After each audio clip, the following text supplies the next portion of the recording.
Ikhtiar kita yang sesungguhnya adalah mengembalikan dan menghadirkan keadilan bagi warga Jakarta.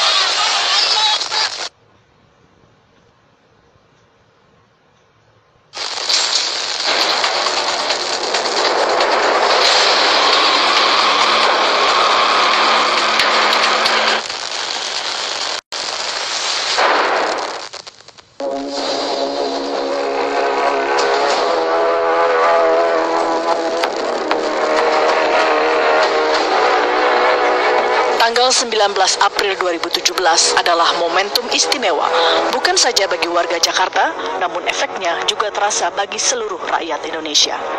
Pilkada Jakarta putaran kedua telah usai dan berlangsung damai. Pasangan Anies Sandi unggul dengan selisih hingga 15% suara versi hitung cepat. Hasil akhir masih kita tunggu. Ini sebuah fase yang menemui ujungnya. Bagi kami, perjalanan masih panjang. Ikhtiar yang kita lakukan bukan sekedar untuk pemenangan di dalam pilkada. Ikhtiar kita yang sesungguhnya adalah mengembalikan dan menghadirkan keadilan bagi warga Jakarta. Ini adalah satu perjalanan menuju ikhtiar tadi. Karena itu komitmen kita adalah kita akan terus konsisten memfokuskan pada keadilan sosial, dan itu artinya kita membereskan masalah-masalah yang sekarang sedang berada di menimpa Jakarta, ketimpangan dan lain-lain. Dan komitmen kita, Jakarta adalah kota yang paling bineka di Indonesia. Kita berkomitmen untuk menjaga kebinekaan di Jakarta, dan kita berkomitmen bukan hanya menjaga kebinekaan, tapi memperjuangkan persatuan di Jakarta. Kita ingin merayakan kebinekaan dan merayakan persatuan pada saat yang bersamaan. Kubu Ahok dengan lapang dada mengakui kemenangan lawan politiknya. Berdasarkan hasil penghitungan quick count, pasangan Pak Anies dan Pak Sandi unggul. Oleh sebab itu, saya menyerahkan ucapan pada beliau sambil kita menunggu nanti hasil penghitungan secara real yang secara resmi akan dikeluarkan oleh KPU DKI Jakarta. Kami harapkan ke depan kami ingin semua lupakan persoalan selama kampanye dan pilkada, karena Jakarta ini rumah kita bersama, kita harus bangun bersama. Kami lagi selesai Pak Jarod, kami masih ada 6 bulan sampai bulan 3. Kami akan bekerja dengan cepat, dengan baik, meletakkan dasar-dasar. Kami akan berusaha melunasi PR-PR yang janji kami. Tentu tidak mungkin selesai PR-PR itu. Nah, kita harapkan nanti Pak Anies dan Pak Sandi bisa melakukan dengan baik. Meski masih harus menunggu penetapan calon secara resmi pada 5 Mei nanti, hasil hitung cepat dan rekapitulasi data C1 yang merujuk pada situs resmi KPUD tak berbeda jauh. Selangkah lagi, Jakarta punya gubernur baru. 7 bulan sejak pendaftaran dibuka, suhu politik kental akan nuansa SARA. Segregasi tampak, persatuan di ambang retak. Puncaknya ketika sang petahana dianggap telah menista agama Islam. Sebagai respon, gelombang aksi anti petahana terjadi. Jakarta dibanjiri umat Islam yang protes dari berbagai pelosok negeri. Anak bangsa terbelah. Pilkada DKI Jakarta jadi perhatian nasional. Jagat maya pun disesaki sumpah serapah. Bukan cuma warga biasa, tokoh publik ikut terseret dalam caci maki membela pasangan gubernur lainnya. Efeknya, Pilkada DKI Jakarta boleh berakhir, namun atmosfer ketidakpuasan masih terus bergulir. Sehari pasca Pilkada putaran kedua, Basuki Cahayapurnama dituntut jaksa penuntut umum 1 tahun penjara dengan 2 tahun masa percobaan. Bagi para penentangnya di Pilkada DKI, tuntutan ini terlalu ringan. Bahkan mereka menilai 20 kali sidang yang telah digelar tak lebih dari sekedar kelakar. Tak hanya hanya soal gengsi, Pilkada Jakarta kali ini dianggap memiliki tensi paling tinggi. Di jalur hukum, pasal makar hingga penodaan agama marak bertebaran. Aparat dituding berpihak. Jika usai perhelatan tak juga melerai pertikaian, apa sesungguhnya yang dikehendaki oleh sebagian kalangan ini? Benarkah dugaan yang menyatakan bahwa situasi ini sebagai jembatan menghalang kekuatan pada Pilpres 2019 nanti? Lantas, adakah cara untuk merajut Jakarta kembali?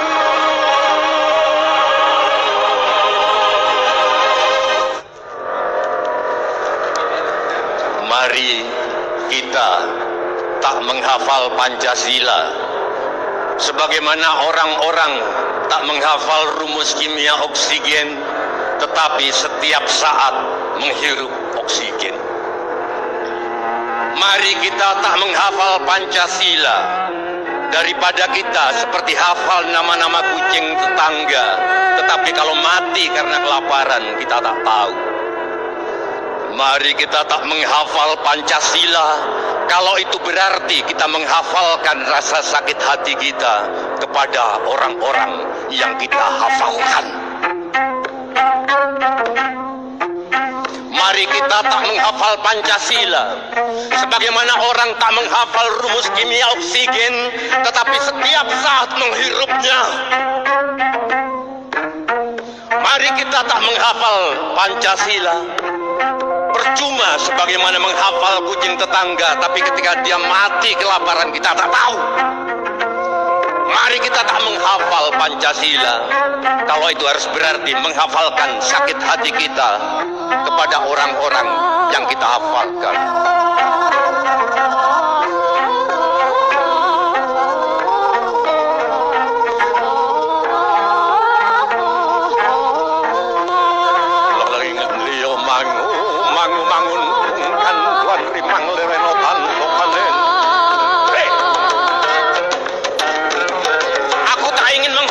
Pancasila di luar kepala.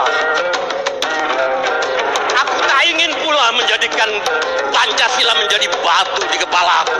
Orang-orang berkepala batu, orang-orang yang hafal ari-ari dan tali pusatnya, orang-orang yang kenal asal-usulnya tapi tak kenal bincang-bincang, tak kenal musyawarah. Orang seperti itu tak guna menghafal Pancasila.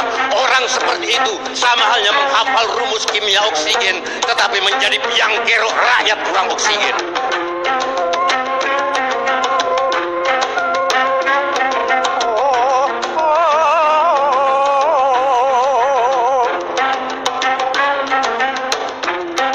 Pancasila kok dihafal?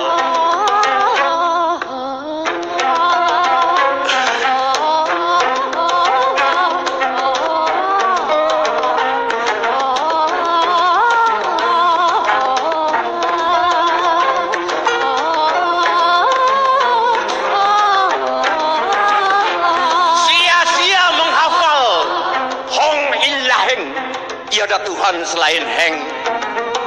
Kalau kita menghina Tuhan tak harus menginjak-injak kitab sucinya. Besok kau khawatir tak bisa makan, kau sudah menghina Tuhan. Besok kau khawatir tak bisa makan karena tidak berkubu-kubu, tidak ngeblok-ngeblok, takut gak bisa makan, kau sudah menghina Tuhan.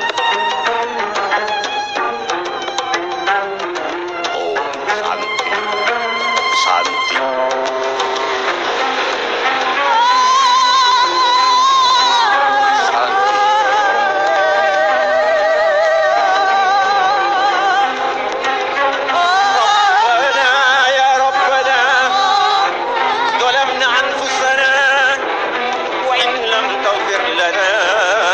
وترحمنا لنكونن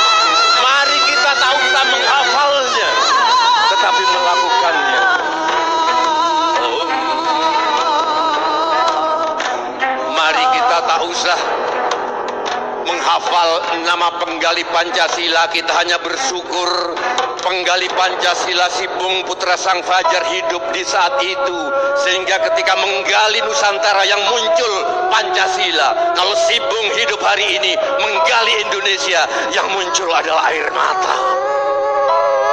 Beruntung si Bung lahir pada saat itu. Kalau si Bung lahir sekarang dan menggali Indonesia, yang lahir adalah mayat-mayat manusia yang mati karena digerogoti teman-temannya sendiri. Mari jangan menghafal Pancasila, Bung Anies, Bung Sandiaga. Karena Pancasila bukan soal huruf dan kata. Aku lebih suka memelukmu daripada menghafal kata-kata memeluk. Aku lebih suka mendekapmu daripada menghafal kata-kata mendekap. Aku lebih suka memeluk dan mendekapmu di dalam persatuan dan harga mati. Mari jangan menghafal Pancasila kalau itu berarti menghafal nama burung Garuda yang mati gara-gara digondol kucing.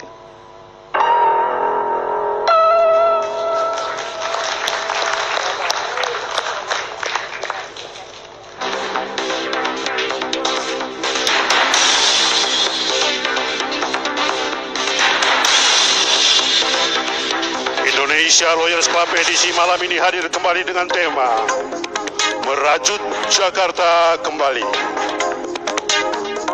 Hadirin dan pemirsa, kita sambut Presiden Indonesia Lawyers Club, Karni Ilyas.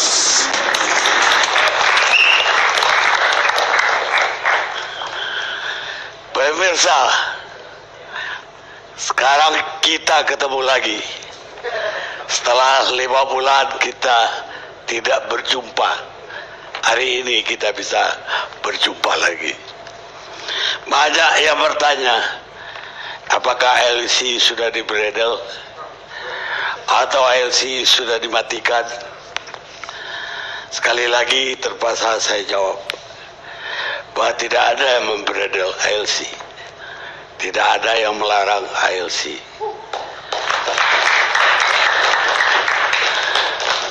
Tapi suasana yang terjadi menjelang pilkada yang lalu, bagi saya sungguh itu agak mencekam. Saya khawatir bangsa ini akan terpecah. Karena itu dengan kesadaran saya liburkan ALC agar debat yang mungkin muncul di ALC bisa ditiadakan. Dan karena ALC juga terlalu menjadi barometer untuk politik Indonesia. Setelah pilkada berlangsung, saya bersyukur ke Tuhan, alhamdulillah tidak ada satu insiden yang berarti yang terjadi. Dan bangsa ini sekali lagi teruji berdemokrasi setelah reformasi, dan melaluinya dengan aman. Dan hari ini saya muncul dengan merajut Jakarta kembali, karena bagaimanapun ada luka-luka yang tidak terlihat di antara para pendukung paslon-paslon yang bertanding di pilkada. Sesungguhnya semua manusia, tidak ada yang lahir membawa perasaan benci atas nama, etnis, warna kulit, agama, dan sebagainya. Dengan belajarlah manusia punya perasaan benci, tapi sekaligus dengan belajar perasaan benci, manusia juga mempelajari perasaan cinta. Dan cinta itulah secara natural yang paling dominan di hati kita. Kata Nelson Mandela, Kita akan mulai diskusi malam ini. Sebelumnya, propisia dulu untuk teman lama saya yang saya undang kembali dalam acara pertama ini setelah Lebaran, Sujiwo Tejo, dengan penampilan berjudul Mari Tak Menghafal Pancasila.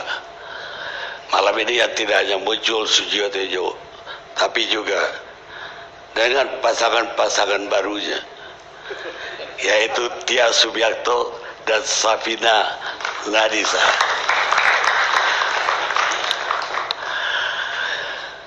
Kalau pasangan saya tetap Gabriel Mahal.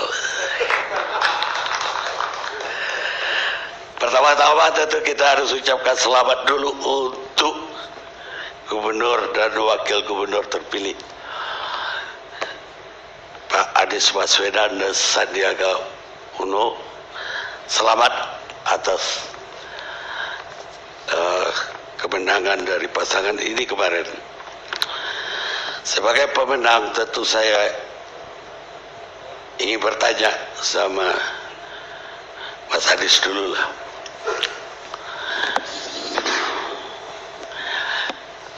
Sebelum saya tanya bagaimana kita merajut kembali Jakarta, mungkin apa komennya atas kemenangan yang banyak orang tidak menyangka.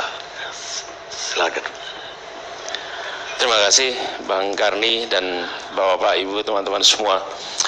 Memang kalau ditanya mengenai komentar atas apa yang hasil tanggal 19 April kemarin, kami lihat ini memang sebuah kerja besar yang melibatkan begitu banyak orang, yang sebagian terlihat, sebagian besar malah tidak terlihat. Dan di masa-masa akhir memang banyak survei yang memprediksi ketat, meskipun ada juga yang memprediksi angka selisihnya cukup besar. Cuman ketika kita dengar itu rasanya seperti too good to be true. Jadi lebih percaya yang ketat daripada yang selisihnya besar. Dan kita merasa bahwa ini bukan saja, kita selalu menyebut ini ikhtiar kita, ini juga doa begitu banyak orang. Dan kami selalu mengatakan bahwa pada akhirnya takdirnya sudah ada. Kita bagian bekerja, bagian berdoa, dan Allah Subhanahu wa Ta'ala yang menetapkan semuanya. Kita bagian menjalani, dan kita mengatakan bahwa mudah-mudahan kita diberikan kekuatan untuk bisa menjalankan amanat ini dengan sebaik-baiknya. Itu aja. Baik, Mas Anies, tapi banyak orang ya mungkin bermula dari isu, tapi belakangan menjadi kekhawatiran. Kalau Anies dan Sandi jadi gubernur, Anies itu alirannya itu Syiah. Ini dari kelompok Islam justru khawatir. Jadi saya ingin tahu dari Mas Anies, klarifikasinya gimana? Ya, jadi ini memang selama pilkada ini kita panen fitnah, sampai akhirnya kita memutuskan membuat sebuah website yang kita beri nama fitnahlagi.com, di mana kita tuliskan semua fitnah yang dikirimkan pada kami, Anies dan Sandi, dan kami tidak mau cengeng. Tidak mau cengeng artinya nggak mau berkeluh kesah. Kalau pilkada ada fitnah ya biasalah gitu. Kompetisi ada fitnah biasa aja. Kita tunjukkan aja. Nah, salah satunya adalah fitnah mengenai Syiah. Dan kita selalu tegaskan bahwa saya adalah seorang Muslim, saya adalah seorang Indonesia, dan saya menganut Ahlus Sunnah wal Jamaah. Dan itu jawabannya. Dan alhamdulillah ketika kita jelaskan ini kepada masyarakat, para alim ulama juga membantu menjelaskan, isu ini tidak menjadi masalah kemudian, alhamdulillah. Di kalangan Islam tidak jadi masalah, insya Allah. Tapi di luar Islam ada kekhawatiran lain. Kalau Anies dan Sandi itu jadi gubernur, hukum Islam akan berlaku di Jakarta, bahkan hukum syariah. Nah kemudian Anies itu katanya, saya nggak ketemu selama kampanye, jadi saya nggak sempat nanya. Katanya itu dekat sekali dengan kaum radikal, dekat katanya dengan Ismul Tayyir, maka katanya ada hubungan juga dengan JAT. Apa itu? Ya, yang bagian dari teroris juga lah. Malah baru dengar. Ya Pak. Oh, kemudian dia bilang, ada yang bilang juga bahwa ya kedekatan dengan FPI juga masuk dalam sorotan tersebut. Kira-kira Mas Anies itu ada nggak keinginan mewarnai ke arah Islam yang demikian, atau sama sekali tidak? yang ditanyakan tadi adalah gambaran yang justru bukan kami yang mengungkapkan. Jadi saya malah sering mengatakan bahwa itu kalau ada yang tanya, Pak Anies bagaimana dengan Perda Syariah? Tanyalah pada yang mengatakan soal Perda Syariah, jangan pada kami, karena kami tidak pernah memprogramkan, kami tidak pernah merencanakan. Ada orang yang mengatakan itu, silahkan tanya pada mereka yang mengatakan. Kenapa? Karena tidak menjadi bagian dari program kita, rencana kita. Bahkan kita merasa Jakarta ini harus menjadi kota di mana yang memimpin, yang bertanggung jawab bisa berkomunikasi dengan semua. Bukan hanya dengan beberapa kelompok, bisa komunikasi dengan semua. Dan kami selama perjalanan kampanye berkomunikasi dengan semua. Saya berdialog, datang menghadiri dalam pertemuan lintas agama. Tapi yang jadi berita yang FPI saja, yang menarik perhatian. Saya bertemu dengan komunitas Katolik, dengan 44 paroki di Jakarta. Saya bertemu dengan masyarakat Kristen Protestan, saya bertemu dengan masyarakat Kristen Batak, saya bertemu dengan masyarakat Hindu Buddha. Semuanya itu kita temui. Tetapi karena ini kampanye, maka bukan saja kami menjelaskan siapa kami dan rencana kami, tapi juga ada pihak lain yang mencoba membentuk persepsi tentang kami. Jadi bukan hanya kita mencoba melakukan bagian kita, menjelaskan apa yang rencana kita, tetapi juga ada pihak lain. Nah, ini yang kemudian banyak mendapat perhatian adalah justru yang ditudingkan oleh pihak lain. Jadi kalau hari ini saya dipotret bersama Pak Mahfud, misalnya di foto, lalu nanti fotonya Anies dekat dengan Nahdlatul Ulama, kira-kira gitu. Besok saya sedang foto bersama dengan Pak Kwik, misalnya dengan Pak Kwik berdua. Oh, Anies dekat dengan komunitas Tionghoa. Nanti saya bertemu dengan Pak, Masya Allah, jadi Pak Robo Bedi. Saya tahu hilang nama Pak Abbas, Pak Anwar Abbas. Saya dengan Pak Anwar Abbas, oh Anies adalah orang Muhammadiyah. Jadi sayanya sama, potretnya sama. Ketika difoto dengan Pak Mahfud dikasih frame, ini NU. Foto dengan Pak Anwar Abbas, ini potret, ini Muhammadiyah. Potret dengan Pak Kwik begitu. Misalnya dengan Romo juga, wah ini dekat dengan Katolik.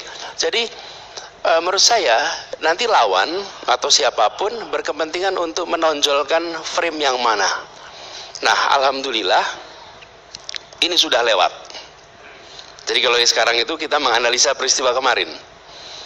Tapi ke depan saya justru makin yakin bahwa kita harus terus menjaga komunikasi dengan semua. Dan Jakarta ini adalah ibu kotanya Indonesia, di mana gagasan Sumpah Pemuda dideklarasikan, di mana proklamasi dikumandangkan, dan di sini pula kota yang paling bineka. Karena itu tanggung jawab konstitusional kita adalah memastikan kota ini tetap menjadi kota yang bineka. Dan tanggung jawab moral adalah memastikan bahwa gubernurnya bukan hanya menjadi gubernur sebagian orang, tetapi gubernur dan wakil gubernur yang bekerja bersama dengan semua kelompok. Komitmen kita adalah bisa menjaga semua, Bang Karni. Jadi dari yang mulai, kami istilahkan paling atas, paling bawah, paling kiri, paling kanan, semua harus bisa disapa. Dan pikiran apapun adalah hak seseorang. Tapi ketika dia mengungkapkan pikirannya, dia harus sesuai dengan aturan-aturan yang ada di negeri ini. Karenanya kita berkomitmen bahwa kita bekerja mengikuti sumpahnya nanti, yaitu berdasarkan Undang-Undang Dasar, berdasarkan Undang-Undang dan seluruh peraturan pemerintah. Dan komitmen ini artinya semua warga negara punya kedudukan yang sama di mata gubernur dan wakil gubernurnya. Jadi potret-potret tadi itu adalah bagian dari proses kampanye kemarin, pelabelan itu. Saya melihat ini bagian dari pengalaman kita, tetapi ke depan saya ingin katakan bahwa semuanya punya hak yang sama, begitu.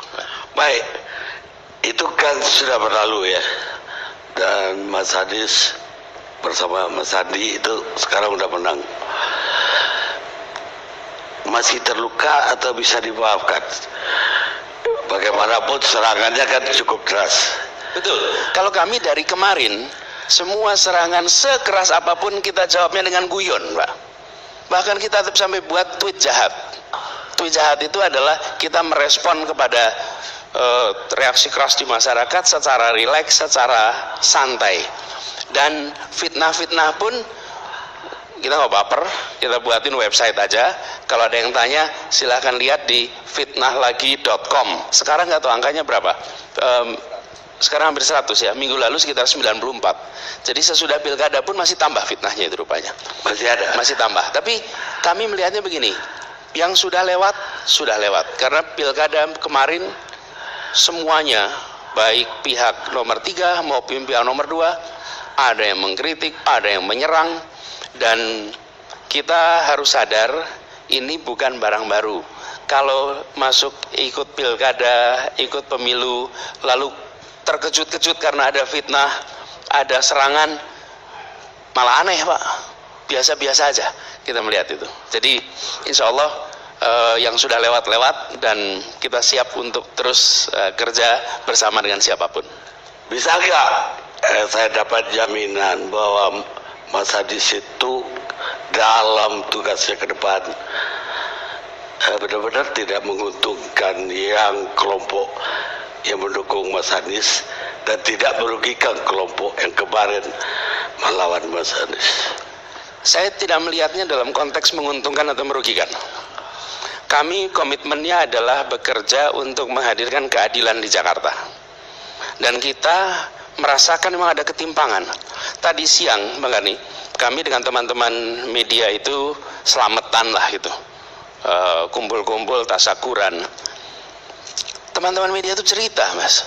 Kan saling komentar ya, saling pegang mikrofon ngomong. Teman-teman wartawan cerita, kami pun tidak menyadari betapa seperti ini sisi lain dari Jakarta. Saya dan Bang Sandi juga saya rasa sama, sebelum kita melakukan proses kampanye juga tidak melihat betapa ketimpangan di Jakarta luar biasa. Kemiskinan itu ekstrim. Jadi Bang Karni, kalau bicara persatuan di Jakarta, kami yakin bahwa memperjuangkan persatuan itu keharusan. Dan persatuan sulit dihadirkan dalam ketimpangan yang seperti ini. Justru menghadirkan persatuan itu dengan cara membereskan ketimpangan, membuat keadilan, muncul suasana damai sehingga hadir persatuan. Jadi persatuan itu bukan soal kita berada di ruangan bareng-bareng. Saya sering mengatakan yang ada di kota ini adalah union, tapi bukan unity. Union itu ya bareng aja, tapi bukan rasa bersama karena ketimpangan itu. Jadi kebijakan yang akan kita dorong adalah membela, menguatkan yang selama ini lemah. Yang selama ini lemah. Dan mereka itu terlewatkan. Dan ini nggak ada hubungannya dengan sekedar 1 gubernur, 2 gubernur. Jadi ini bukan salah Pak Basuki. Karena masalah ini sudah ada jauh sebelum Pak Basuki bertugas. Jadi tidak usah saling menganggap ini menyerang, tidak. Ini problem yang sudah menahun di Jakarta. Nah, kami melihat tanggung jawab kita adalah membereskan itu. Dan membereskan itu artinya harus ada program-program kepada mereka. Bebannya dari mana? Dari pajak. Jadi kalau berbicara tentang ini, saya malah melihat target kita itu bukan sekedar membela atau memperjuangkan yang kemarin mendukung kita. Yang tidak mendukung pun, kalau mereka dalam posisi hari ini dirugikan, hari ini mereka tidak mendapatkan kesejahteraan, keadilan, itu pun kita perjuangkan. Jadi kita malah ingin memperjuangkan semuanya. Dan Bang Ani, terus terang bagi saya pribadi juga jalan ke ketemu dengan kampung-kampung di Jakarta, terutama di daerah-daerah yang secara sosioekonomi itu prasejahtera, kita menemukan kemiskinan kota yang luar biasa. Dan kami komit untuk membereskan. Kenapa kita fokus selama kampanye kemarin? Lapangan pekerjaan, pendidikan berkualitas hingga tuntas. Yang ketiga tentang biaya hidup. Karena kami melihat ini instrumen untuk membereskan ketimpangan. Ketimpangan ini beres, maka kita bisa berharap untuk muncul rasa keadilan. Ada perasaan kesetaraan. Lalu ada perasaan damai dan persatuan dibangun. Nah, lintas identitas, lintas etnik, agama, dan lain-lain itu dibangun dengan interaksi.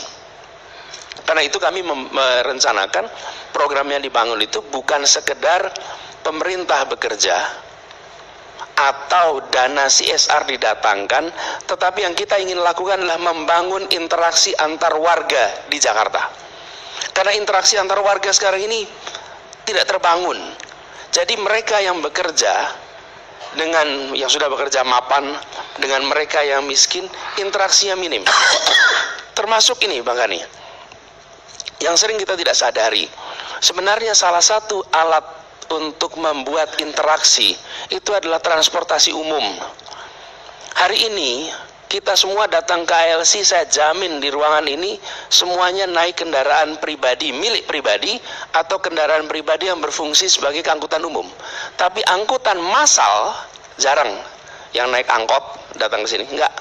Naik bis, naik Transjakarta, minim. Apa yang terjadi? Ketika transportasi massal itu hadir di sebuah kota, maka warga kaya, menengah, miskin menggunakan fasilitas yang sama, duduk bersama. Makin itu luas, interaksi warga makin tinggi. Ini sering kita tidak sadari. Hari ini kita naik mobil, yang makmur menggunakan mobil yang baik, yang kurang makmur mobil biasa, yang enggak lagi nanti pakai motor sendiri-sendiri. Interaksi antar warga lewat media transportasi umum minim. Karena itu ketika melihat persatuan di Jakarta, lebih dari sekedar soal berkumpul, bikin interaksi, bukan. Fasilitas publiknya dirancang untuk membuat interaksi lintas atas bawah, sosial ekonomi, identitas kanan kiri. Itu insya Allah nanti kita lakukan sama-sama. Boleh nggak saya sebut itu dengan konsep merajut Jakarta kembali? Ya, dan itu kalau bisa merajut ya, tenunnya Jakarta yang lintas. Itu salah satu caranya. Jadi ketika membangun fasilitas publik, itu yang dibayangkan interaksi antar warga di sana. Termasuk ketika kendaraan umum, antar warga, fasilitas-fasilitas yang lain. Jadi ketika warga itu didorong berinteraksi, lintas identitas, lintas sosial ekonomi, maka kesaling atau komunikasi terbangun, interaksi ada, saling menghargai muncul, ujung yang paling kuat muncul trust. Kalau muncul trust, muncul kepercayaan, maka insya Allah warga Jakarta, masyarakat Jakarta menjadi masyarakat yang persatuannya akan solid, insya Allah. Baik, pemirsa, kami juga mengundang Gubernur dan Wakil Gubernur sekarang, Pak Basuki Cahayapurnama, dan Pak Jarod, tapi beliau pasti ada acara sampai malam ini. Pemirsa, apa yang dikatakan oleh Pak Gubernur terpilih tadi selaras dengan kata-kata bahwa kegelapan tidak bisa dikalahkan oleh kegelapan. Kegelapan hanya bisa dikalahkan oleh cahaya. Kebencian tidak bisa dikalahkan oleh kebencian. Kebencian hanya bisa dikalahkan oleh cinta. Martin Luther King Jr. Kita rehat sejenak.